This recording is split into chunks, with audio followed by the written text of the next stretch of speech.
boys and girls, welcome to my channel. I'm For Classic and welcome to BenchART. So for today what I do have in here, it is Evo 4, a game developed by 343 Industries, Ruffian Games and Splash Damage. This game it is using the Evo engine, the same engine of the predecessor games that we did test in here on the channel. And today we are going to try this game on the Nvidia GT 740M, which is equivalent to the GT 920M or the GT 825M. So let's take a look on my recommended settings for you to play this game. My recommendation goes to for you to play with 720p using the performance graphics quality, which essentially puts the game on the minimum settings, but it still does look pretty good. So looking to the requirements, this game asks for an i7, but don't worry, this is the first gen i7, so it's nothing special at all. It's quite old, 10-year-old CPU, 2GB of RAM, and a GeForce GTS 550 or an AMD Radeon R7 graphics. They don't even specify which R7 they want, so it's kind of weird. So this is the results that I did get while playing Evo 4. So with the performance on this level, what I got, it was an average of 51 frames per second with a 1% low of 38. So yeah, overall an experience above 30 frames per second, and in fact an acceptable average. So that's why I decided to go with these settings. But if you want to go with the original, which matches the settings used by the Xbox at the time, what you get, it is an average of 39 with a 1% low of 30. So it's still acceptable, but it's really there, alright, on the minimums of 30. It's really close. Although if you go with maximum settings, your average should be around the 30s, you know, 35 or something. But unfortunately, you can expect drops under 30 frames per second. So if you have to play this game, either play with 720p using performance, or just use original and expect probably some drops under 30 frames per second.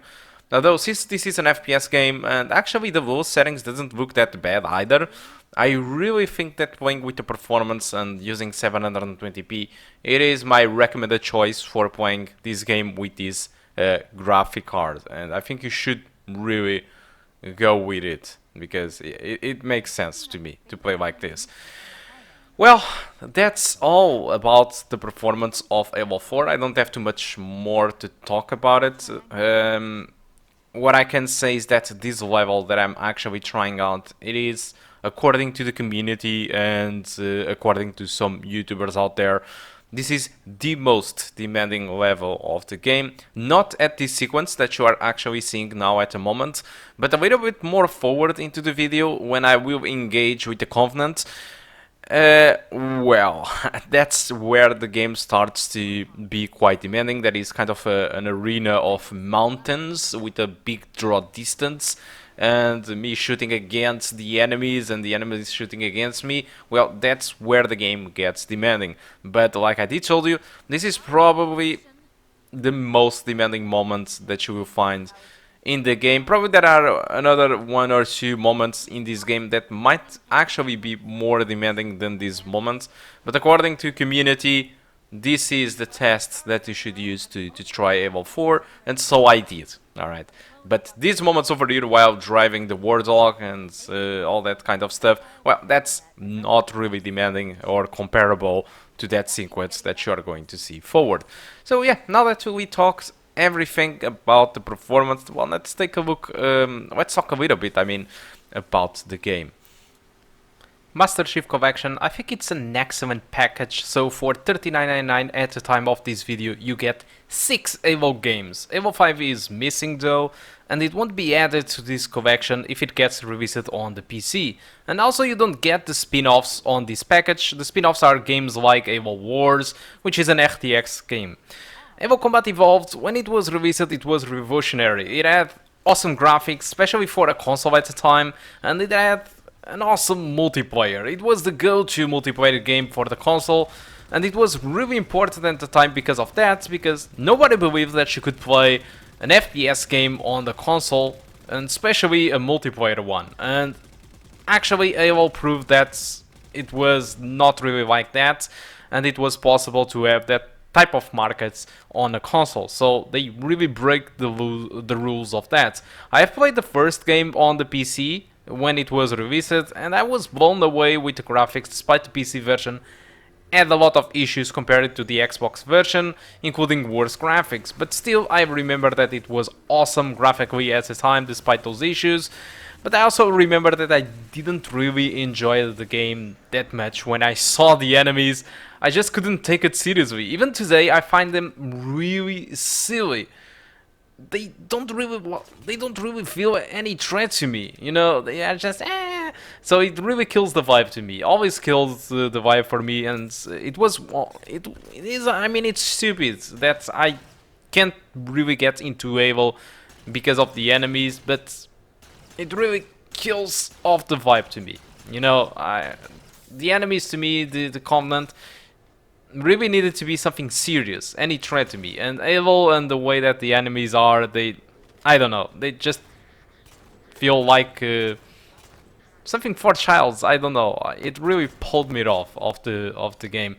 So anyway, for the people that did play all the original games in the past, revisiting the first titles especially, fully remastered should be awesome.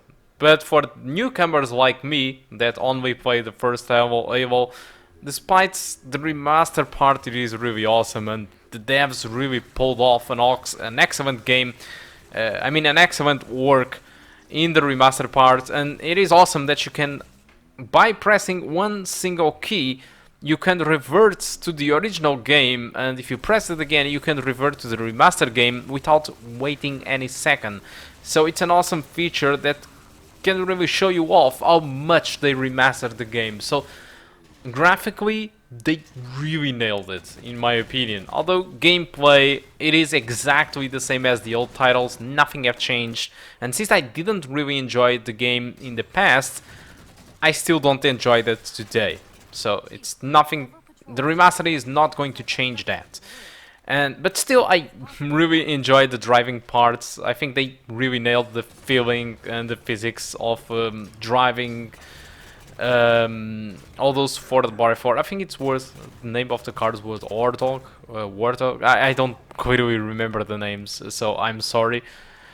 But yeah, I think eventually I will give it a second chance, though. I'm really sure of that, because at $39.99 or through Xbox Game Pass, it is a huge deal. So as an Xbox Game Pass subscriber, probably I will play the first level again, and if I do enjoy it, I will eventually complete all the other levels. So if I do enjoy the game, I promise I will deliver playthroughs of the entire Able series on my secondary channel on YouTube.